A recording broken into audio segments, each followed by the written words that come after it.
Do you remember the Ice Bucket Challenge? What about the Harlem Shake?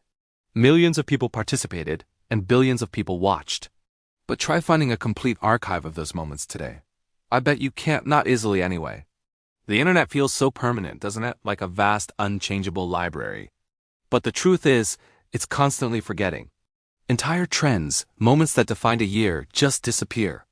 And I'm not just talking about silly memes. I'm talking about entire communities, unique subcultures, and incredible creative movements that once thrived online. Think about platforms that have shut down over the years. Vine, for example. When they go, they take huge pieces of our shared culture with them, and it's not just about shutdowns. When social media algorithms change, they can effectively erase content from our view. This isn't just about feeling nostalgic for the good old days of the internet. It's a much bigger issue. It's about how shockingly fragile our digital memory really is.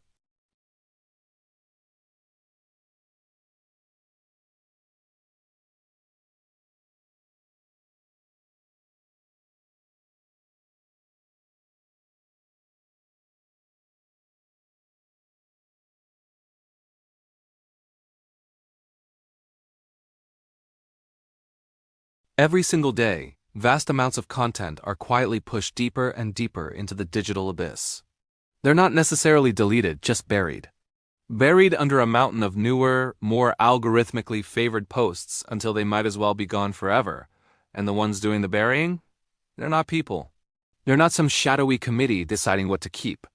They are the automated, unfeeling algorithms that run our digital world.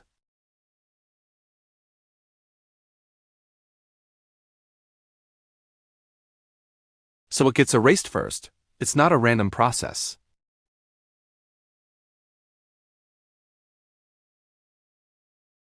Content that isn't easily searchable, content that doesn't generate clicks or add revenue today, is the first to be pushed aside.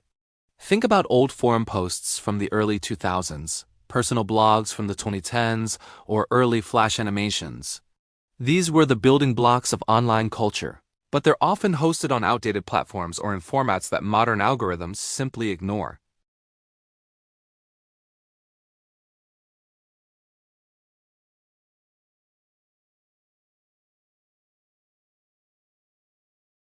It's like finding a history book where half the pages have been torn out.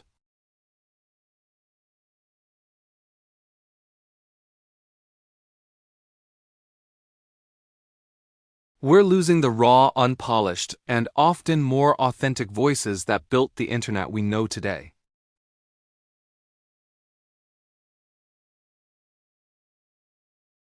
What was acceptable on a platform 5 years ago might be grounds for deletion today. Nuance is lost.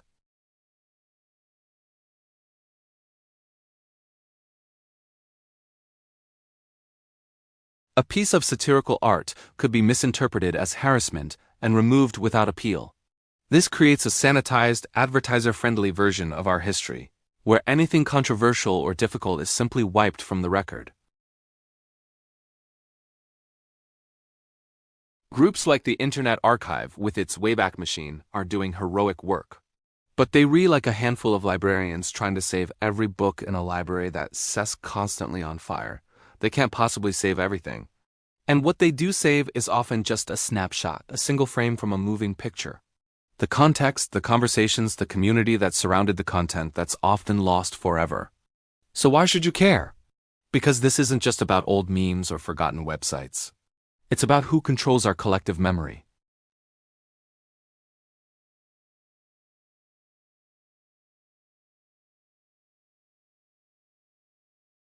The stories that survive will be the ones that are popular, profitable, and non-controversial.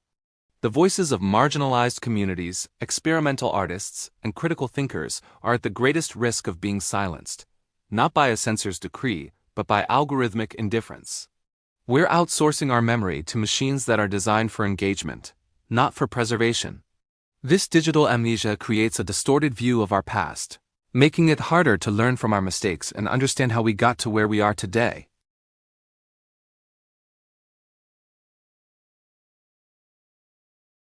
So what can we do? It's a massive problem, but we're not completely powerless.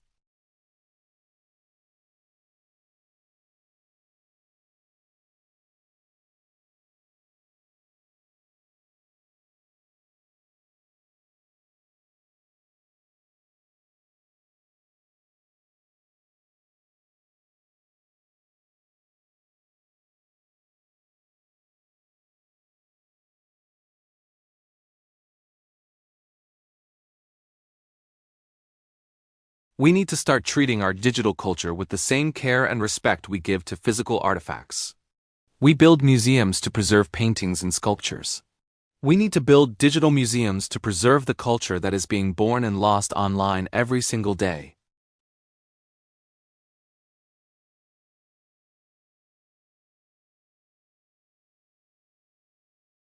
They'll see the official, sanitized version, but the real, messy, beautiful story of our digital lives will have vanished. Think about it this way.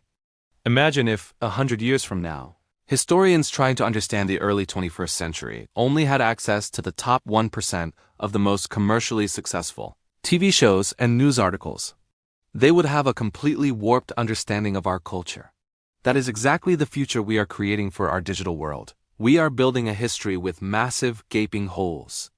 A history curated by algorithms that don't understand context, value, or importance. They only understand clicks. The personal stories, the niche communities, the digital campfires where people shared their lives, all of that is at risk of being lost. We are living through a unique moment in human history, where more people are creating and sharing than ever before. It's a beautiful, chaotic, and profoundly human explosion of expression. But we are failing to preserve it. We are letting our collective memories slip through our fingers, one broken link at a time. The internet's vanishing act is not a future problem. It's happening right now, silently, all around us. The question is, what are we going to do about it before it's too late? Thanks for watching. If this made you think, consider subscribing for more deep dives into our digital world. Remember when YouTube just showed you the latest videos from your subscriptions in order? It feels like a lifetime ago, doesn't it?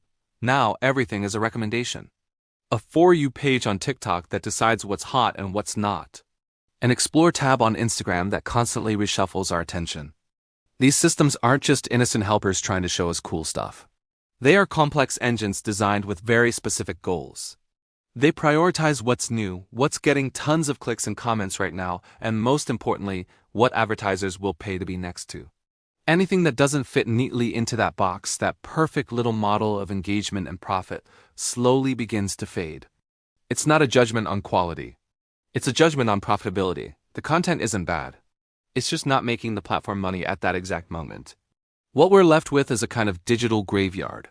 Trends are buried, not because we got tired of them, but because an invisible line of code decided their time was up. This process is what I call algorithmic ghosting. It's a quiet, slow-motion erasure of our shared digital culture. One day something is everywhere. The next, it's like it never existed. The algorithm has moved on, and so has the collective attention it directs.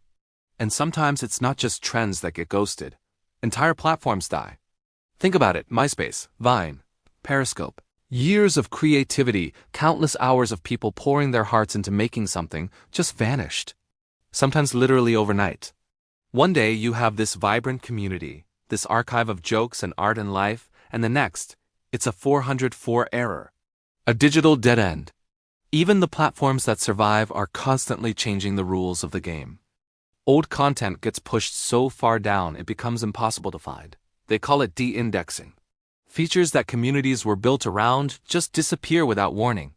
Search functions become unreliable, favoring new, monetizable content over the vast library of what came before. Remember the early days of DeviantArt? The old Tumblr communities that felt like their own unique corners of the internet? A lot of that content technically still exists, somewhere out there on a server, but it's effectively undiscoverable. It's been ghosted by the very platforms that once hosted it. It's like having a library where all the books have been randomly thrown into a pile in a dark back room, with no card catalog to guide you. The knowledge is there, but it's lost to anyone who doesn't already know exactly where to look. Yet, in this digital haze, not everything is truly gone forever. Fragments remain. You find them in the strangest places. Old forum posts where people discussed a trend. Archived news articles that mention a viral video. Screenshots saved on forgotten blogs. It's like digital archaeology. And there are people doing this work. Digital archivists, working quietly in the background. They are the heroes of this story, painstakingly collecting these scattered pieces by hand. They download videos, save web pages, and store them on independent servers, away from the whims of corporate algorithms. They are meticulously rebuilding lost trends from digital dust, trying to piece together a puzzle that the platforms themselves have thrown away. This heroic effort brings up a much bigger, more profound question. What will future historians see when they look back at our time? What will the internet of the early 21st century look like to them? Will they see the messy, chaotic, wonderfully creative explosion of human expression that it truly was? Or will they only see the polished, algorithm-approved highlights? The squeaky clean version that was profitable and safe. The danger is that our history will be curated by corporations, not by us. They'll see the viral dance challenges that were advertiser-friendly. But will they see the niche subcultures, the weird experiments, the political movements that were deemed too controversial? When the algorithm decides what to remember, it also decides what to forget. And that's why preserving digital culture is so much more than just saving a few old videos or memes. It's about protecting the full spectrum of human expression.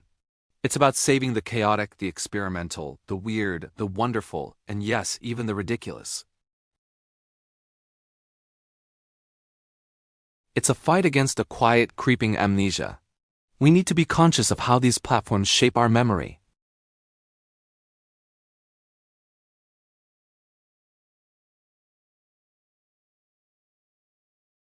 Because once an algorithm forgets something, history is not far behind.